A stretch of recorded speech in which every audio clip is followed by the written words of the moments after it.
saw Nick James play a lot of defensive tackle. What's he brought to this transferring in? I give Nick a ton of credit. He has really grown as a football player. He needed to get in shape since he got here, and he has steadily improved in that regard. I talked to Nick a lot about playing physical with his hands, playing with better pad level. I tell you what, he's one of our bigger kids, close to 300 pounds. He plays hard. When he's fresh and ready to go, I think he's done a nice job, but probably been one of the most consistent guys in there. That's why you saw him the most on Saturday out there. About the turnover on this unit, how would you evaluate just the line as a whole on Saturday? Well, I was pleased on Saturday that we played hard. We played hard. We're going to screw some things up from time to time, and that's football in general, but the kids played hard on Saturday. I thought that, and that can cover up for a lot of our mistakes. There's a lot of competition. There hasn't been one or two guys, especially at the D tackle position, that have separated themselves. So, I think I played 6. I went into the game knowing I was going to play 5, and the game played a way out where I could play 6. But we're going to play a lot of guys in there. Their competition in the game day, the competition in practice. You don't get to take a day off. Everything you do matters. It'll be, all of us getting the job done, especially at the D tackle position. What's different about Nakai from when you first started working with him to now that he's playing games for you guys? We're fighting daily for that consistent behavior, and he knows it, and he sees it, and he knows the battles within for him, and he continues to get better at that. Like he had a strong practice here this morning. He'll continue if we can marry his physical with his mental. The sky's the limit with Nakai. Tim, does the fact that linebackers, I think, were the top 5 tacklers, say that your guys were doing their job? Oh, I think, it says that our defense was going at full speed, and we had a lot of tackles near the line of scrimmage. It's just the way things go. If they stay on us too long, man, these guys are going to be free, and vice versa. There's a marriage right there. I think our kids did a solid job and left plenty of room for improvement, and we better figure it out before this Saturday, right? Isaiah and Nakai were your second 2 guys, both had 30 snaps in the game. How has Isaiah separated himself in your D lineman as far as figuring out who should get the priority? As you watch it, every kid, what is your distinguishing characteristic? In Daoust, he's got an unbelievable motor.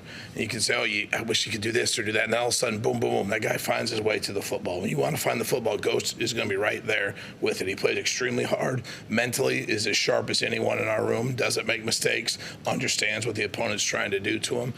Really, he gains himself an advantage to maybe make up for, the lack of size that he has right there. But he's as quick as a hiccup again. He's really smart. What kind of day is here on Saturday? What do you think? Right? 18 years old. I think he was just under 20 snaps. I think he had a couple TFLs, almost killed the quarterback, I tell you what, the sky's the limit. Great. I'm really pleased with him. Now, he came into me on Sunday and was, I could have been better. I was like, slow down. But I'm glad he's as tough as critic. Is that unusual for an 18-year-old? Yeah. I don't know. I was surprised. 18-year-old playing at that level. I think it's not common, right? But I wasn't surprised. None of us were surprised. We're here every day. He was here in the spring. That pays a huge dividend for those kids that can be here in the spring. And we've seen it. We scrimmage around here, and we practice hard around here. So the kid shows up at practice every day. He likes football. He'll find his way there. I really a joy to be around him. Tim, what's the step up like as far as offensive line from Kent to Cincinnati? Well, you got 5 returning starters that ran the ball for over 200 yards a game last year. You can see that as a unit. When I talk to my kids, starting on Monday, that's a unit that plays extremely well together. They know their scheme. They do what they do. They have a million different formations, but only a couple of run schemes, and they do them extremely well. They've seen all the fronts. We're not going to trick them. They're going to know where we're at. We're going to know where they're at, and we're going to see who can execute better. It's a very, very impressive line we're headed into this week. It was understanding that it's week 1 and that coaches always want something closer to perfection. How did you feel about the D-line? Well, I feel like, again, I'm very pleased with the energy and excitement that they approach the game with and play extremely hard. Certainly not surprised.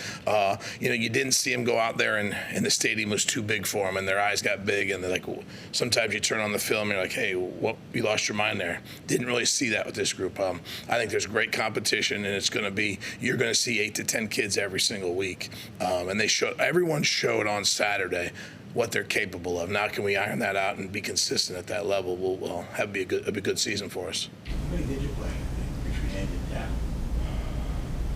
12, I think. I think 6 and 6. the way the game played out. I mean, I knew I was going to play 8 to 10, and the game played itself out the way it did. Was able to get a couple guys in there, which I think is always tremendous, to be able to do that for a lot of different reasons. Nate Matlack and Chief Porters are two guys who are doing something very different this year from what they've done in the past. Do they look like they're still kind of figuring out what it is to play in this sort of defense? Well, Nate gets the advantage because he was here in the spring. And he had played with his hand on the ground before. Now he's able to do it in a little bit more space. So he's a little bit ahead of Chief. But when Chief gets more and more and more reps, every single day, Chief gets better. Every single day, he gets better. He knows what he's doing. Now how we do it needs to continue to shine.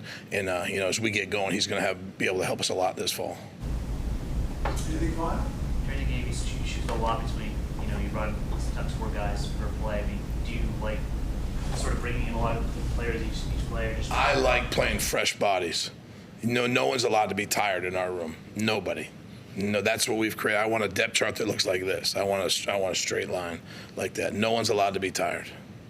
This practicing against the offense helps guys. Have you seen them grow in their stamina? Like guys that were huffing and puffing a little bit early in practice don't do so as much? That's the way it is around here. Yeah, our offense makes you get lined up, and it's awesome. Because K doesn't sub, so we don't get to sub, so it makes it a challenge. They're looking for me to help them, and it's good for them to get their insides out a little bit. You looking forward to a game where you can see your team in the fourth quarter not with their hands on their hips while the other team's kind of like figuring things out? You got it, 100%. Yes. I think you played this game. It looks like. Are you down? I'm sorry. Are you down on the field? Yes. During the game? So do you have somebody that says, "Hey, so and so looks tired," or "So and so is trying to tap out," or how's that communication? No, I mean, we've got people in the booth, but they're right there, and you can see them, and shoot. Now we got these iPads too. It's unbelievable. So there's not a lot that goes by on game day.